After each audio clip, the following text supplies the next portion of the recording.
नमस्कार मित्रांनो, कुक्कुटपालन व्यवसायामध्ये सर्वात मोठा खर्च कशावर होत असेल तर तो म्हणजे पक्ष्याचे खाद्य. वाढत्या खाद्याच्या किमतीमुळे अनेकदा नफा कमी होतो. पण जर मी तुम्हाला सांगितले की तुम्ही तुमच्या फार्मवरती अगदी कमी खर्चामध्ये उच्च प्रथिनयुक्त खाद्य तयार करू शकता. हो, आज आपण बोलणार आहोत अजोलाबद्दल.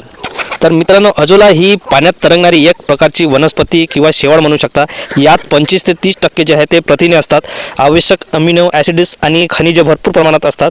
कोंबड्यांना जलद वाढीसाठी आणि अंडी देण्याच्या क्षमतेमध्ये वाढ करण्यासाठी अजोला अत्यंत गुणकारी ठरतो. सर्वात महत्त्वाचे म्हणजे यामुळे तुमचा खाद्याचा जो खर्च आहे तो 20 ते 25% कमी होऊ शकतो. मित्रांनो, अजोलाची लागवड करणे अतिशय सोपी आहे. त्यासाठी आपल्याला अजोलाचा जो आपल्याला सेटअप करायचा आहे त्यासाठी जागा अशी निवडायची आहे का जिथे जे आहे सावली असतात आणि किंवा एखादी जर झाड असेल मोठं तर त्याच्या झाडाखाली जे आहे सावलीमध्ये तुम्ही सेटअप करू शकता. आता सेटअप करायसाठी मित्रांनो तुम्हाला जे आहे 10 फूट लांब आणि जवळपास 5 फूट रुंद आणि 1 फूट खोल असा गड्डा करून घ्यायचा आहे. त्या गड्ड्याला तुम्ही विटाने बांधून घेऊ शकतात किंवा एक बेड पण येतो असा प्लास्टिकचा, तो तुम्ही यूज करू शकता. आणि ह्या बेडमध्ये मित्रांनो तुम्हाला 10 ते 15 किलो जे आहे सुपीक माती घ्यायची आहे व 2 ते 3 किलो जे आहे गाईचं शेण घ्यायचं आहे आणि हे जे आहे आपल्याला मिश्रण करून घ्यायचं आणि आपल्याला हे बेडमध्ये टाकायचं आहे.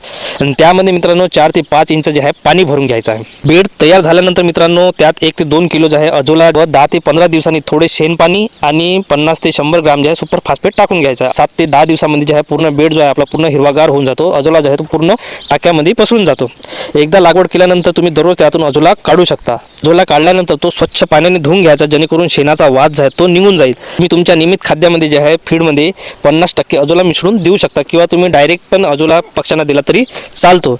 अजोलामुळे मित्रांनो कोंबड्यांची रोगप्रतिकार शक्ती वाढते, मांसाची जे गुणवत्ता आहे ते सुधारते आणि अंड्याचा आकार पण वाढतो व अंड्यातील जो पिवळा बलक असतो त्याचा रंग जो आहे तो गडद होतो. ही माहिती कशी वाटली कमेंटमध्ये नक्की सांगा आणि आपल्या इतर मित्रांना पण हा व्हिडिओ शेअर करा.